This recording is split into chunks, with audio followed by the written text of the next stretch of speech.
ಅವನು ನಮ್ಮ ಹಾಡನ್ನು ಕೇಳಿಕೊಂಡೇ ಮಂಟಿಗೆ ಬಂದಿರೋರು ಅಲ್ವಾ. ಅದಕ್ಕೆ ಒಂದು ರಾಗ ಹಾಕಿದ್ವಿ ಮಂಟಿಗೆ ವಿಠಲನ್ನು ಬಂದ ಅಂತಂದ್ಬಿಟ್ಟು ಒಂದು ಹಾಡು ಹಾಕಿದ್ವಿ ತಾಯಿ.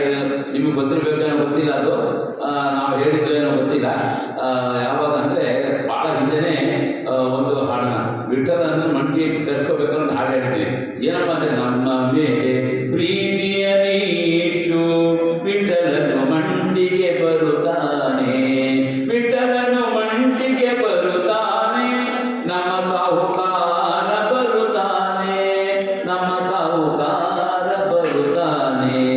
ನರ್ಮದಾ ತಟದಲ್ಲಿ ಉದ್ಭವಿಸಿ ಪಂಡರಾಪುರದಲ್ಲೇ ಬೆಳೆದು ನಮ್ಮ ರಕ್ಷಿಸಲು ನಿಲ್ಲುತ್ತಾನೆ, ನಮ್ಮ ಸಾಹುಕಾರ ಬರುತ್ತಾನೆ, ನಮ್ಮ ಮೇಲೆ ಪ್ರೀತಿಯ ನೀಟು ಅಂತ ಹೇಳ್ಕೊಂಡು ಅವನು ಪ್ರಾರಂಭದಲ್ಲಿ ಕರ್ಕೊಂಡ್ಬಂದ್ವಿ. ಮಂಟಿಗೆ ಬಂದ.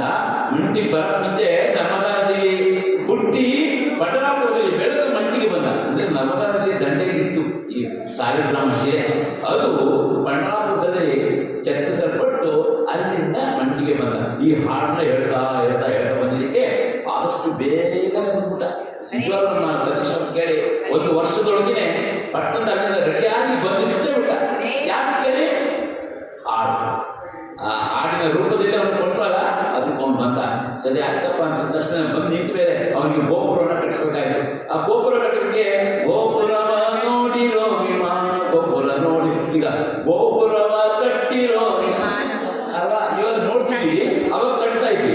ಕಟ್ಟೋ ಟೈಮಲ್ಲಿ ಆ ಹಾಡು ಹೇಳಿ ಕಟ್ಟಲಿಕ್ಕೆ ಬಂದು ವಿಮಾನ ಗೋಪುರ ಕಟ್ಟಿಸ್ಕೊಂಡು 50 ಲಕ್ಷ ರೂಪಾಯಿ, ಒಂದಲ್ಲ ಎರಡಾಯಿತು, 50 ಲಕ್ಷ ರೂಪಾಯಿ ಬೆಲೆ ಬಾಳ್ತಕ್ಕಂಥ ತನ್ನ ಗೋಪುರವನ್ನು ಕಟ್ಟಿಸ್ಕೊಂಡು ಬಂದ ಅಲ್ಲಿಂದ.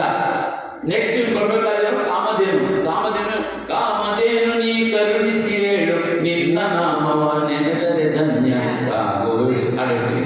ಅದು ಹೇಳಿಸ್ಕೊಂಡು ಪಕ್ಕದಲ್ಲೇ ತನ್ನ ಕಾಮಧೇನುಗೆ ಕೊಟ್ಟಿಗೆಯನ್ನು ಕಟ್ಟಿಸ್ಕೊಂಡು ಅಪರೂಪವಾಗಿರ್ತಕ್ಕಂಥ ತಳಿ, ಒಂದು ವರ್ಣಿ ಅಂದ್ರೆ ಅಷ್ಟೇ ಅದು. ಆ ತಳಿಯ ಹಸುಗಳನ್ನು ತನ್ನ ಹೆಸರು ಇಟ್ಕೊಂಡು ಅದಕ್ಕೆ ರಂಗ ರುಕ್ಕು ಅಂತೇಳಿ ರಂಗನಾಗಿ ಗಂಡು ಹಸು ಬಂತು, ರುಕ್ಕು ಆಗಿ ಹೆಣ್ಣು ಹಸು ಬಂತು, 2 ಗಂಡು ಹೆಣ್ಣು. ಇವತ್ತು ಪೂಜೆಗೆ ಇವತ್ತು ಗೋಪೂಜೆಯನ್ನು ಇಟ್ಕೋದ್ವಿ, ಪ್ರತಿನಿತ್ಯ ಗೋಪೂಜೆ ನಡೀತಾ ಇರುತ್ತೆ. ಆ ಪೂಜೆಗಳನ್ನು ಕರ್ಸ್ಕೊಂಡ ಯಾರಿಂದ? ಈ ಹಾಡಿನಿಂದ. ನೆಕ್ಸ್ಟ್ ಮುಂದೆ ಹಾಡು ಕಟ್ಕೋತಾ ಇದ್ದಾನೆ, ಯಾವುದು ರಾಜಗೋಪುರ ಅಲ್ವಾ. ಅದಕ್ಕೆ ನಮ್ಮ ಮನೆಗೆ ಬಂದ ವಿಠಲನ ಪಾದ ಪೂಜೆಯಗೊಂಡ ಅಲ್ವಾ. ಭಕ್ತಗೆ ತಾಮಿಗೆ ಅಂತರಂಗದಿ ಸತಿಯದೊಡನೆ ಬಂದ. ಒಬ್ಬಳೆ ಬಂದಿದ್ದು, ಅವ್ರು ಒಬ್ಬಳೆ ಬಂದ. ಇನ್ನೊಬ್ಳು ಎಲ್ಲಿ ಹಾಕಿದ್ರೆ ಸತಿಯ ಎಲ್ಲಿದ್ದಾನೆ ಅಂತರಂಗದಿ ಹೃದಯದಲ್ಲಿ ಅವನು ಸತಿಯನ್ನ ತನ್ನ ರುಕ್ಮಿಣಿಯನ್ನ ಇಟ್ಕೊಂಡು ಬಂದಂತೆ. ಅದ್ರ ಬಗ್ಗೆ ಹಾಡು ಹೇಳ್ತಾ ಬರ್ತಾ ಇದೆ. ಅದು ನಮ್ಮ ಹಾಡಿಗಳು ಇಂಥ ಹಾಡು ನೋಡಿ. ಅದು ಮುಂದೆ ರಾಜಗೋಪುರ ಆಗ್ತಾ ಇದೆ. ಆ ರಾಜಗೋಪುರದೊಳಗೆ ರಾಜನಾಗಿ ಬಂದು ಪಾಂಡವರು ಬಂದು ನಿಂತ್ಕೋತಾ ಇದ್ದಾನೆ, ಗೊತ್ತಾಯ್ತಾ. ಅದರಿಂದ ಅವನು ಮರ ಮಾಡ್ಕೊತಾ ಇದ್ವಿ. ನಿಮ್ಮ ಮನೆಗೂ ಬರ್ತಾನೆ, ಫಸ್ಟು ನಿಮ್ಮ ಮನೆಗಳಿಗೆ ಬಂದು ಆಮೇಲೆ ಇಲ್ಲಿ ಬಂದು ನಿಂತ್ಕೋತಾನೆ. ಅದು ನಿಮ್ಮ ಮನೆಗಳಿಗೆ ಬರಬೇಕಾದ್ರೆ ಹಾಡನ್ನೆಲ್ಲ ಕಲ್ತ್ಕೊಂಡು ಚೆನ್ನಾಗಿ ಪ್ರಾಕ್ಟೀಸ್ ಮಾಡ್ಕೊಳ್ಳಿ.